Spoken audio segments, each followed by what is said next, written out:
observation-based. And with that, I'd like to introduce Dr. Hubertus Thomas from the Max Planck Institute.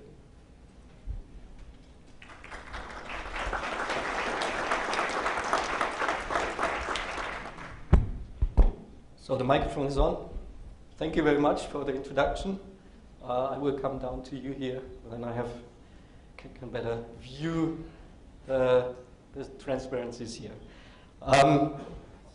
I will start on the left-hand side because our experiment on the ISS is an experiment in basic physics, and physics is close to my heart. So I will do this here on this side.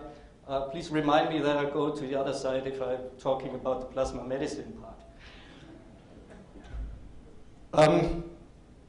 Greg Morfill was invited. Unfortunately, he couldn't come because of some health problems, and he asked me to give his presentation. I'm representing a huge group of people from the space experiments, the so-called pk-3 plus team, but also from a large plasma medicine network which we established over the last years. And I couldn't mention everybody in the list. I will show you a list of participating organizations at the end, but we are just representing here a big group. As I mentioned, the first part is on plasma physics, so it's something which is really going on over the last 12 years. It's a Russian-German cooperation, and I will show you very little details about that. And we will show you how we transfer this basic knowledge into application on Earth. So the first part is physics. Plasma is a common part on both subjects.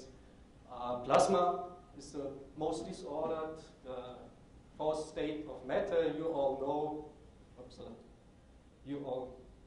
You all know liquids, solids, liquids, gaseous phases. If you increase the temperature of the system, you get to the plasma state. The sun, in principle, is a big ball of plasma producing energy by fusion, and this is something what humankind also tries in fusion reactors on Earth. We have to transfer this very hot plasma into a cold plasma for our space experiments. And we want not only a cold plasma, we want to have it in a strong coupling regime. So it should be in between a liquid and a solid phase. How do we do this? We can use, instead of heating up the gas, we can use strong electric fields to excite the plasma. For example, one of the rare events in atmosphere is an arcing. This is a very short plasma. We can use strong electric fields here, like in radio frequency discharges at low pressures, and produce a cold plasma. In these systems, only the electrons, which are heated up to a couple of 10,000 of degrees, the ions and the neutrons in the systems get cold at room temperature, and this leads to these cold, low-pressure plasmas. We need, additionally, to form strongly coupled systems, microparticles in the systems. Sometimes they are called dust, but in our case, these are very expensive standard particles. All are spherical, all have the same size. And if you put them into the plasma, they are charged up to a couple of thousand or 10,000 of electrons on the surface just by the interaction with the electrons and ions of the plasma.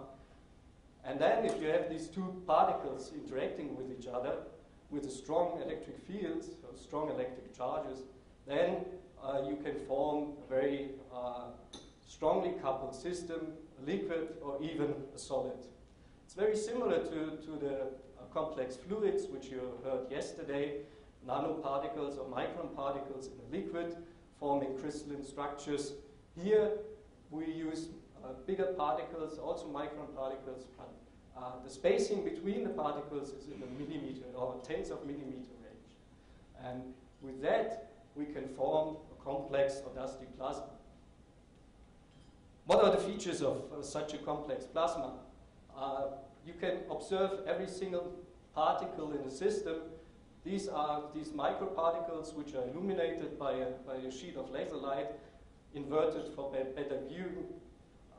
So every particle here you can follow over a long time. You get the atomistic dynamics of the system, and with that you can follow fully resolved dynamics at the individual particle level. So we can study generic processes in physics, like the transition from crystalline to a fluid, recrystallization, the motion of defects in a crystal, and so on, with this system. So this is a model system for liquids and also for crystals. These are here experimental data from the International Space Station. It's a 3D crystalline structure with different local structures. If you are a solid scientist, you know that these are face-center cubic or hexagonal close-packed systems, so different energy states of a crystalline state. And we also see liquid coexisting with the crystals. And what we also can observe are binary mixtures, and this is what I will show you in a minute. So our experiments on the ISS are a little bit different from the experiments on Earth. Why we are going to space? First of all, if you have dust, you know dust sediments everywhere, and you need levitation forces on Earth. In the laboratory, we use electric fields, thermophoresis fields, or gas drag, or something like that, to keep the particles in the plasma. But under microgravity conditions, we can form large, homogeneous, three-dimensional crystalline systems, which we can observe. And we do this, as I mentioned before, together with a Russian group since 12 years on the International Space Station. We just finished the second generation laboratory, pk-3+, a month ago. This was working for 7 years on the International Space Station with more than 70 individual experimental runs. Here you see Pavel Vinogradov just doing the final experiment with our setup. This is a container including all our experimental system. There's a laptop and storage device for taking the data of the system and controlling the device. So pk-3+, over its running time on the ISS, opened up the new future for complex plasma research. It showed that the complex plasma is a state of soft matter. Soft matter is a new type of matter containing granular media, complex fluids, aerosols, and so on. And complex plasma is a state of such a matter, and I will show you a very nice experiment which showed its special features in the demixing of fluid. But I want to acknowledge, of course, our funding agencies. As I mentioned, this is a Russian-German project.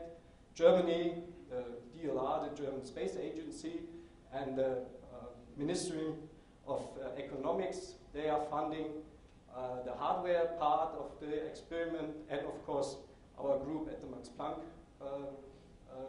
Society, and our Russian partners are responsible for all everything what has to do with the ISS, accommodation, launch accommodation, crew time, operations, and so on. There's the industry team, science team, and of course all the cosmonauts who did our work, I like to thank here. This is a very well-known topic. These are not experiments from the ISS. This is something from ground. Maybe you can switch off the sound.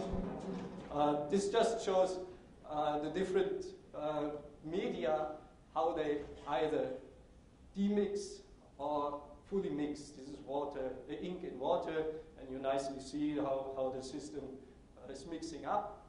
Over time, the whole cloud will be a kind of reddish. Here you clearly see that the water in oil is not mixing at all. You know this if you prepare something in your kitchen. They are never mixed. And what is so interesting in complex plasmas, we are looking for a natural system to study this demixing at the individual particle level.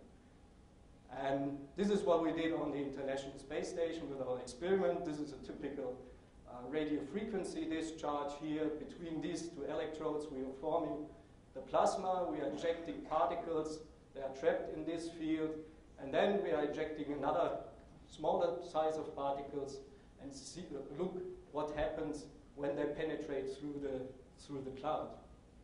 This is now a very thin slice of this complex plasma. The whole cloud is three-dimensional. Here somewhere is the center of the system, and we are adding now smaller particles from the side. So these are all big particles, 6.8, 9.2 microns in size. The other smaller ones coming. And just have a look what happens. So first they are penetrating, they are forming lanes or bigger clouds, and finally you see a nicely spherical or elliptical cloud or droplet forming, and this is a clear indication of phase separation. So in this special system, we are able to investigate the phase transition on the atomistic level, and there is no other known system to us which can provide this. So we have a very long history on research on the microgravity conditions, started with sounding rockets and parabolic flights. As I mentioned, in 2001 we started with the pk-3 experiment on the ISS, which was operational for about 4.5 years, and we launched the second generation pk-3+, and 2014 there will be an ESA-funded experiment called pk-4. So there's a long tradition, long history of research on the ISS. And the most important thing, which is a transition also to the plasma medicine part of my talk, is that our group at the Max Planck Institute is always responsible for designing, building, qualifying the main part, the experimental part of the system. And here we are at the forefront of technology for basic research on the ISS. What I also never thought about, product assurance, quality assurance, and all the safety issues which you need for the International Space Station. They are helping us to transfer the knowledge of basic plasma crystal experiments on the ISS to the space station, to the plasma medicine part. And now I'm coming to the second part, application on Earth. The topics here are hygiene and medicine. You remember this phase diagram where we had the plasma in the upper corner here for the experiments or for the applications, what we are performing now. We need a cold and atmospheric plasma at very low temperatures. So this is a cold atmospheric plasma. I will call this cup in the future. A cup contains neutral gas, charged particles, excited atoms, molecules, and reactive species, and it is produced, as I mentioned, at room temperature. Why this cup is so interesting for medicine and hygiene? This cup can be applied to temperature-sensitive surfaces, like skin. Here we use our plasma device on the skin or on the wound. You can even use this on mucosa. This is a gas, what you have, so it diffuses in all different directions. It can even reach complicated surfaces. Here we made a test of sterilization of bacteria on the agar plate, and we put some tubes of different diameters and heights on the surface, and you clearly see that the gas, the plasma gas, is also inactivating everything. What is dark gray here is inactivated bacteria. These are bacterial colonies which survive. The cup can be designed for different therapeutic applications, and the cup effectively and quickly inactivates bacteria, viruses, fungi, and also spores. We developed two different kinds of technologies. One is a so-called microwave discharge plasma. This is the big refrigerator-sized box here. This is the one which we used in our first worldwide clinical studies of plasma treatment on wounds. And we have a second generation of devices which are much, much smaller, handheld devices based on the so-called surface microdischarge technology, and they can be even battery powered. A cold atmospheric plasma, and this is shown in simulations by a group here in Berkeley, a cooperation partner, shows very interesting plasma cocktails. So after plasma ignition, there are about 600 reactions going on, and it produces electrons, ions, neutrals, reactive species.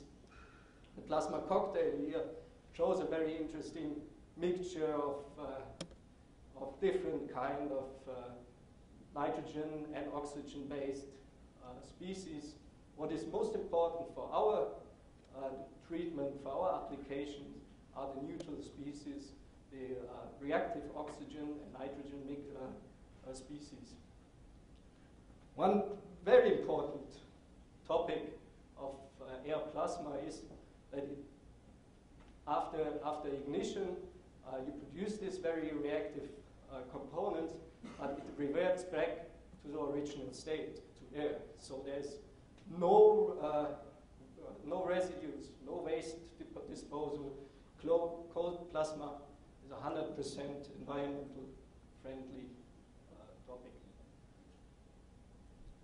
We can design the plasma by just, for example, using this SMD, this surface microdischarges, by just changing the power input of the plasma.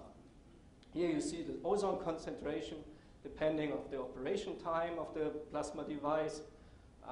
At low power, you get high ozone concentration, but if you increase the power for the same system, for the same plasma device, here's just a factor of 2 in power. You see you only get a dip of ozone in the beginning, and then it's fully disappearing. And here, even at very high power, just a small dip, and then nothing available. This is due to so-called ozone quenching by nitric oxides. These are the formulas for that. So the plasma chemistry can be designed from an oxygen to a nitrogen-based gas. And this is very important because, oxygen is very important in the sterilization of bacteria, fungi, everything. Nitrogen seems to be very important in the wound healing process. Interesting is also, if you look for the experimental parameters, what is measured in our cap, you see OH, NO, O2, H2O2. This is exactly the same what our immune system is producing after an attack from outside. So this is from QB immunology. So these are the reactive nitrogen and oxygen species what your body is producing. And the idea is now whether it's possible to activate your immune system from outside by using these cold atmospheric plasmas. One of the facts, one of the biggest problems in clinical hospitals is over the last 30 years, is the increase of resistant bacteria.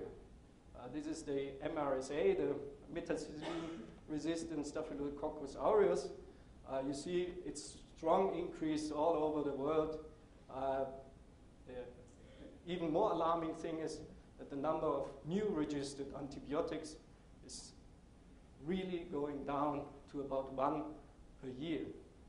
So this is very alarming, and the experts, they say more and more bacteria are developing such resistance on the antibiotics. Even fungi are developing resistance against antifungal drugs. So we need new methods to fight against these bacteria, these resistant bacteria and fungi. And the complex plasmas, they could be one option for that.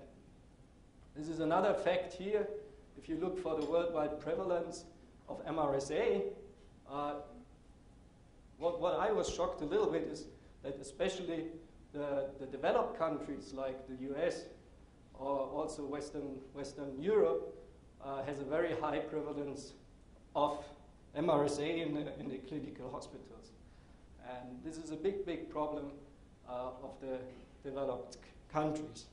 What we did now, we tested, first of all, some existing antibiotics on agar plates on this MRSA strain, so all this white stuff, this is this bacteria. We put pads which have the antibiotics on top, and if you see this gray halo around it, then the antibiotics was working and killing the bacteria around. You see that most of the first-line drugs, ampicillin, penicillin, they are no longer reacting with the MRSA strain. We did the same then with our plasma devices. We added 20 million bacteria on an agar plate, and then we used the plasma device for 2 seconds, 5 seconds, 10, 15, 30 seconds. And here's a control. This is a 10⁵ dilution. Every single bright dot here is a bacteria colony after the incubation overnight. So those are the ones which survived. Here, you see after 2 seconds, we already have a 10⁵ reduction of the MRSA strain. After 30 seconds, nothing is available. We did this with a long list of bacteria, and the most interesting thing is even the toughest bacteria in the world, Deinococcus radiodurans, you can find this in the Guinness Book of Records. Even this can be killed within a couple of tenths of seconds. So you see, with the plasma inactivation, with this special cocktail, it's not a single species which helps to deactivate the bacteria. It's a special cocktail, and we've also found out that there's no resistivity development over a long time. So what is the medical application on that? Of course, you can kill things. That's no problem. The interesting thing is there a therapeutic window where you kill bacteria, fungi, viruses, and so on, and on the other side, keep the eukaryotic cells and tissues alive. And we did a lot of experiments in that direction, and our first work with the clinics was on chronic wounds. Chronic wounds is a big problem in the world, especially for elder people. 1 to 2% of the German population has problems with that. Usually these venous ulcers, you take about half a year to heal. 50% never heal, and there's a reoccurrence for many of those. And another side effect is that these decrease the immune reaction of the body of the patients, and secondary infection are very often. So we used this big refrigerator for the first worldwide clinical study on plasma treatment on wounds. Here are some details, but I don't want to go into details. I want to show you the results. Sorry for these pictures. But since this is a medical session here, I think this is fine. The physicists, they don't like this. So we did in a so-called add-on therapy, which means the patients still got their antibiotics and also their on-top medicamentation on the wounds. We did 3,000 plasma treatments of 2 to 5 minutes every day for a couple of days, up to 2 weeks or so. And we saw a very clear indication that the plasma-treated wounds are healing much faster, and the germ reduction in the wound is much, much higher than in the control wounds which were not treated. So this is very important, and during this process, the medical doctors, they thought, oh, it's not only that they have they thought it's just reducing the bacteria in the wounds, but also they thought it looks like an increase of the wound reaction, of the wound healing reaction of the body. And therefore, they did studies on so-called skin graft wounds. These are very fresh wounds, no bacteria on the wounds. They are just cut mainly on the upper part of the leg. And we did two kinds of treatment. One is just a placebo effect with argon gas. The second is with plasma treatment. And you see here, after a couple of days, how the wound heals. Interesting thing is, the doctors, the experts who looked at that, they found a clear indication for advantage for plasma after a couple of days, after a couple of treatments. So they say CAP treatment leads to improved epithelialization, lower fibrin layers, lower blood crust, and therefore better wound healing. And this is very, very interesting. You know, we did all of these experiments or tests with this big refrigerator.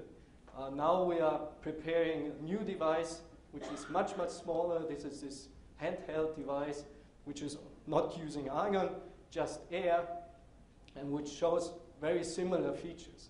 And with these small devices, you can even take it at home. If your child has a small wound, you can just take this device for a couple of seconds to clean it, sterilizing it, and even help to wound heal the